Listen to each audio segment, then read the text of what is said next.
양정 회장 좀 봅시다.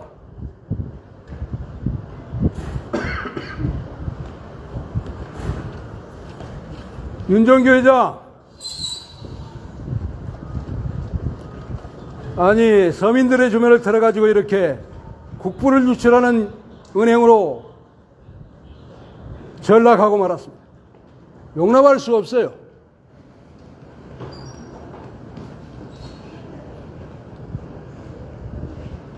이게 밸류업이라고 그래서 외국인에게 1조 2천억을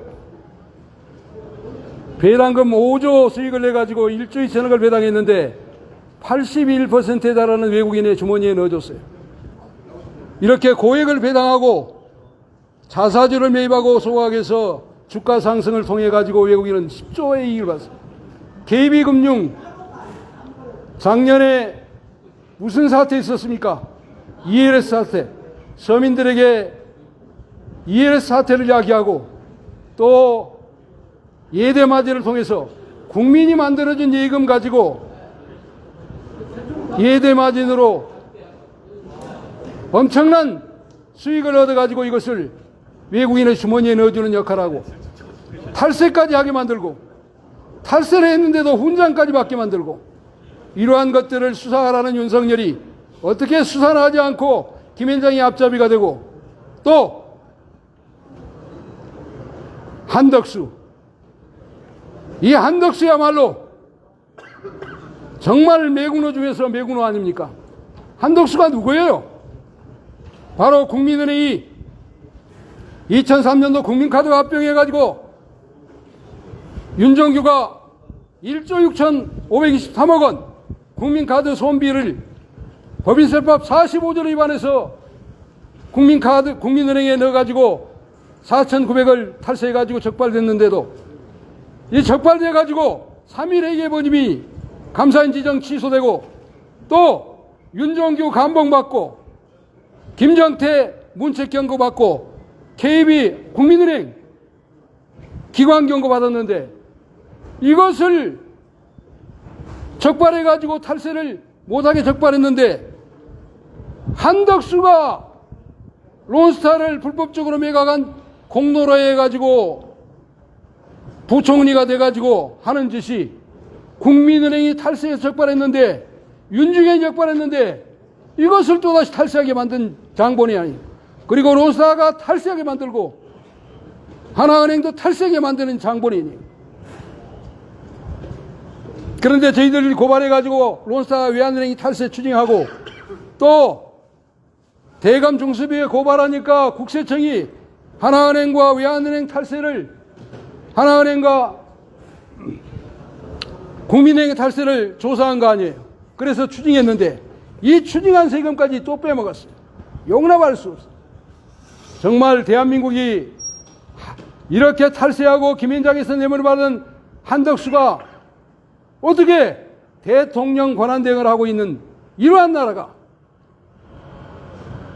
도이치모터스로부터 뇌물을 받은 윤석열이 대통령에 대해서 하는 짓이 김현장이 앞잡이나 하고 김건희와 같이 해외 나들이나 하고 김현장 수사 본인이 심지어 수사한 로사 사건도 기각하게 만들고 전부 김현장을 등용하고 또 알고 보니 윤석열이 김현장의 앞잡이뿐만 아니라 윤석열과 가장 가까운 한동훈이 김현장의 앞잡이 아니었습니까?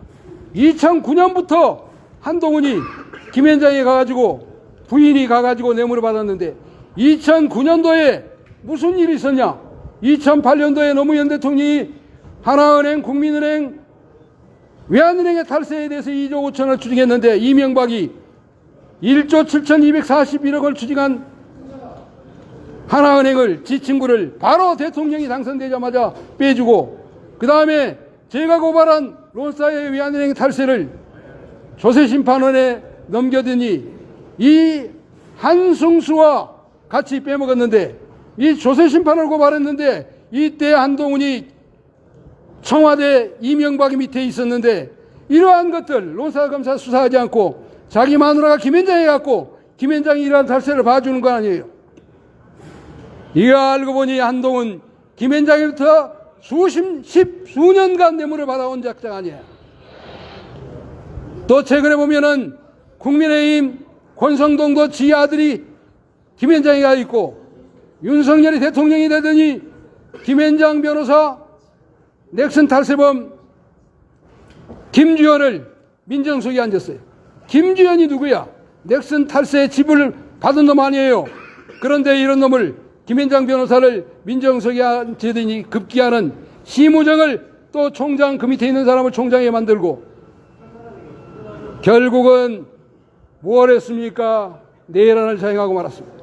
정말 대한민국이 검사, 판사, 이러한 사람들, 심지어 윤석열이 대법원장에 추천한, 임명한 조희대 국민의힘의 탈세를 봐준 사람이고, 이재명 대통령을 변호한 이상훈도 국민의힘의 탈세를 불법적으로 빼먹은 자 아닙니까?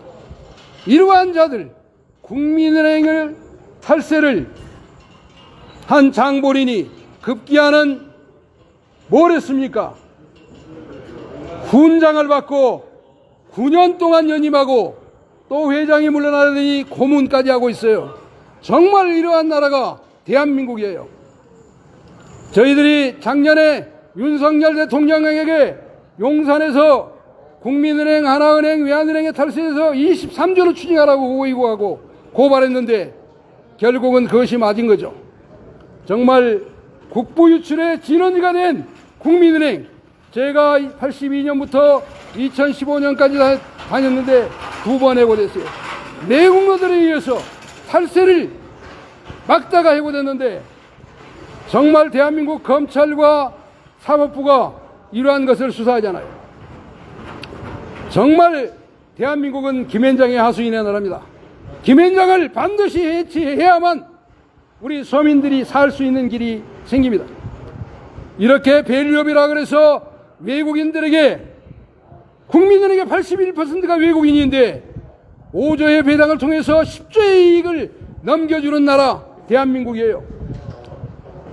신한은행, 하나은행, 이러한 금융지주사, 우리 금융을 포함해서 작년에 한 해에만 17조 원을 외국인의 주머니에 넣어줬어요.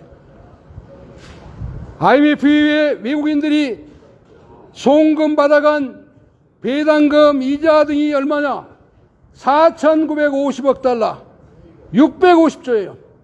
IMF 이후에 외국인들이 순매수한 금액 6조 원에 불과합니다.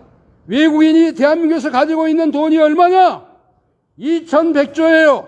2,100조. 그러면은 2,수백조의 이익을 얻은 겁니다. 2,수백조입니다. 이렇게 만들어진 이러한 진원지가 바로 KB고, 엊그저께 MBK라든지 이러한 외국노들 사모펀드 등입니다. 정말 용납할 수 없는 사태에 이르렀습니다. 부동산 값은 폭등하고 물가는 폭등해서 서민들은 자고 일어나면은 물가가 폭등해가지고 물만 먹고 살아야 될 이러한 시대가 되고 말았습니다. 용납할 수 없는 시대입니다. 그런데 이러한 자들이 버젓이 KB 금융지주를 만들어가지고 회장이 돼서 외국노들이 앞잡이를 하고 있습니다. 이 앞잡이의 핵심은 김현장입니다. 아니, KB 김현장 고문을 하던 강정원이 2004년부터 약 6년 이상을 회장은행장하고, 김현장 고문하는 윤종규가 9년 동안 회장하라고 고문을 하고, 또 탈세를 묵인했던, 아니 방조했던 윤중현이 김현장의 뇌물을 받고 또 부총리가 되더니 또 KB 와서 뇌물을 받고 있고, 사회수사가 돼서 박시환 대법관도 뇌물을 받고 있고, 검찰총장 했던 임채진도 KB 와서 뇌물을 받고 있는 이러한 참담한 나라입니다. 이것을 대한민국의 나팔수 언론들이 보도해야 하는데 이것을 보도하지 못하고 있고, 주총장의 이러한 선량한 직원들을 통해서 막고 있는 것이 오늘의 현실이에요. 정말 용납할 수 없는 이러한 일들이 대한민국에서 벌어지고 있는 것이요. 이 매국노 한덕수 이러한 자가 한덕수가 어떤 사람이냐? 경제수석을 할 때 은행법을 개정해가지고 사모펀드 등 이 비금융조력자, 은행산업을 하지 않는 로사 같은 비금융조력자는 은행업을 할 수 없도록, 은행법에 비금융조력자는 은행을 가질 수 없도록 만든 장본인인데, 마늘파동으로 해임되자 김현장에 들어가가지고 론스타에게 외환은행 국유재산을 팔아넘긴 장본인이 아닙니까? 그리고 아까 국민은행, 외환은행, 론스타에 탈세를 하게 만든 장본인인데, 이러한 자가 김현장에서 2번에 걸쳐서 20억의 뇌물을 받고 국무총리가 되더니 대통령 권한대행, 대통령 행세를 하고 있습니다. 이것을 용납할 수 있겠습니까? 뿐만 아니라 이태원 참사 등 이러한 사태에 대해서는 아무런 책임도 지지 않고 그 자리를 유지하고 있는 것이죠. 윤석열은 김현장의 앞잡이 허수아비에 불과했고, 문재인 대통령도 마찬가지고 박근혜, 이명박 마찬가지인 것입니다. 대한민국은 모두 김현장의 앞잡이 나라입니다. 그것은 대한민국 국부가 서민들의 주머니를 통해서 외국에 유출돼서 서민들이 살기가 척박해진다는 것을 말해주는 것입니다. 김현장을 해체하는 것이야말로 이 시대에 국민들에게 부여된 가장 중요한 임무입니다. 대한민국 대법원장을 비롯해서 오석준 이러한 사람들, 탈세범들이 대법관이 되고 대법원장이 되는 이러한 나라가 대한민국이고, 검찰총장, 시무장, 카카오의 탈세를 막아주고 자기 동생을 카카오에 보내서 뇌물을 받는 이러한 나라가 대한민국입니다. 정말 용납할 수 없는 대한민국의 부패, 더 이상은 방치할 수 없습니다. 서민들이 살아야 합니다. 서민의 나라, 의병의 나라입니다. 대한민국은 서민들이 지킨 나라입니다. 용납할 수 없는 이러한 부패가 벌어지고 있는 KB금융지주 5천만이 정말 분노해야 합니다. 정말 분노해야 될 것은 바로 이러한 부정부패가 국부유출인 것이지, 김현장인 것이지, 김현장을 해체하지 못하면 대통령을 100번 바꿔도 소용없는 것입니다. 대통령을 하겠다는 자들이 전부 김현장의 앞잡이고 보면 뭘 기대할 수 있단 말입니까? 김현장을 해체하고 검사 100명, 판사 100명, 행정부 100명을 감옥에 가두고 김현장이 가지고 있는 모든 재산을 몰수하고 이들 범죄의 자금을 몰수하는 것이 이 시대에 국민들에게 부여된 소망이 아닌가 생각합니다. 정말 KB금융지주 윤종규와 그리고 김현장을 반드시 해체해야만 대한민국의 균형이 시작됩니다. 김현장을 해체하지 않고는 대한민국의 부패 균형이 척결될 수 없습니다. 균형이 깨져야지만, 균형을 깨뜨리기 위해서는 김현장을 파괴해야만 대한민국 서민들이 살 수 있는 온전한 나라가 될 것입니다. 정말 용납할 수 없는 참담한 심경입니다. 제가 이 국민은행에 수십 년을 다녔기 때문에 더욱더 부끄럽고 죄송할 따름이죠. 정말 막아내야 합니다. 국민은행의 탈세, 하나은행의 탈세, 론스타의 탈세, 넥슨의 탈세, 삼성의 탈세, 카카오의 탈세, 이러한 탈세 자금 약 100조 원만 추징해도 서민들의 극저 생활은 회복되지 않나 생각합니다. 그러나 문제는 이러한 부패, 김현장 등 이러한 무리들을 척결하지 못하면 도루묵이라는 사실입니다. 대한민국 대통령 하겠다는 놈들 모두가 도둑놈이 아닌가 생각합니다. 용납할 수 없습니다. 김현장을 해체하겠다고 공약하지 않는 한 의심할 수밖에 없는 것이 오늘의 현실입니다. 이제 우리 5천만이 윤석열을 반드시 감옥에 가두고 한동훈도 가두고 김현장을 반드시 해체해야 됩니다. 정말 죄송해요, 여러분들. 정말 후배 여러분들이 여기 맡고 있는데 무슨 죄가 있습니까? 정말 미안하고 참담하게 그지없습니다. 고생했습니다. 갑니다.